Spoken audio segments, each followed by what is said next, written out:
pay the taxes. You know, now to get contract in Nigeria is very terrible. You must have tax clearance, you must have a pension certificate, national NSITF. All these, you pay money to get them.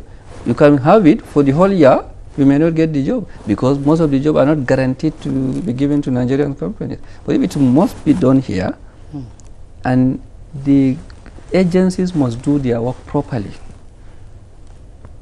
which is very important, because if you say local content, it should not only be on following the section 16 of the BBP, only getting the required justice I mentioned. Yes. Even though you don't have an industry, you can get them if you follow all the process. But the most important thing, especially on all production, there must be a process of visiting the factory and see the equipment. Some of these jobs has equipment, and without the equipment you cannot do.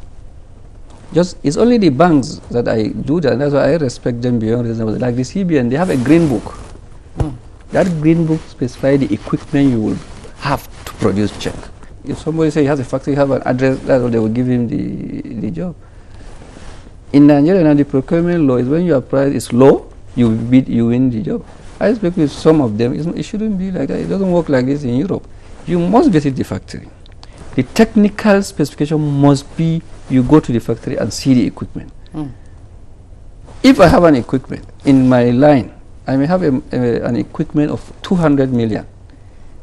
The same printing, you have a cut machine that is sell 3 million or 4 million. It will also print, but you print 4 times. 1 color, 2 color, 3 color, 4 color. It may take you 2 weeks to do it. It may take me 7 hours to do it. They are not the same.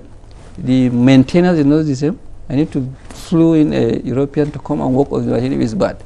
So the more important, the order is done, but it's not end at the order. Exactly. It's not end at the order. And the government must insist that the regulators should do that.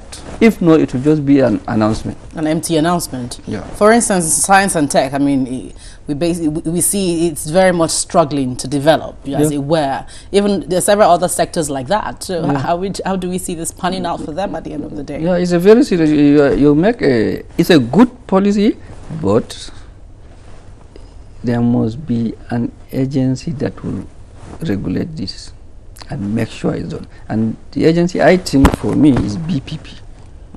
Because it's there in all procurement process, they must be part of it.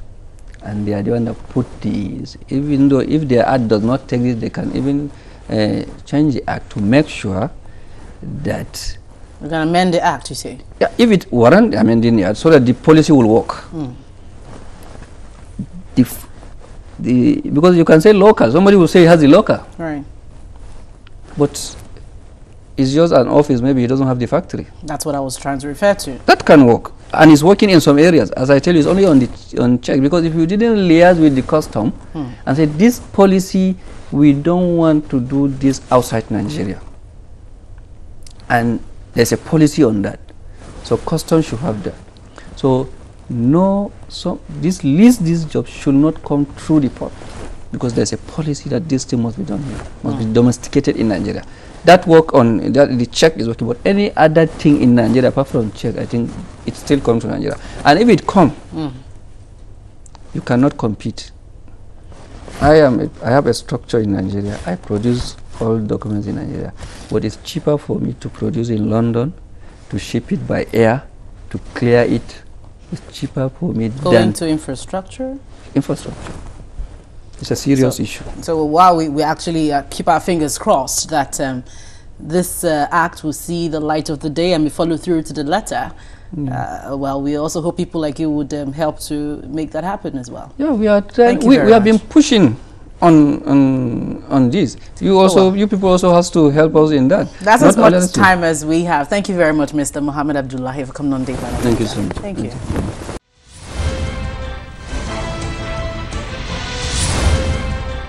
Well, thank you for your mails and tweets as always. Keep sending in your views and comments using the email address and Twitter handle on your screen. Also, be sure to share anything happening within your locality. Don't you forget, you can view the program on youtube.com/channelsweb/videos. Thank you for watching this week. I'm Gloria Umezuke. See you again.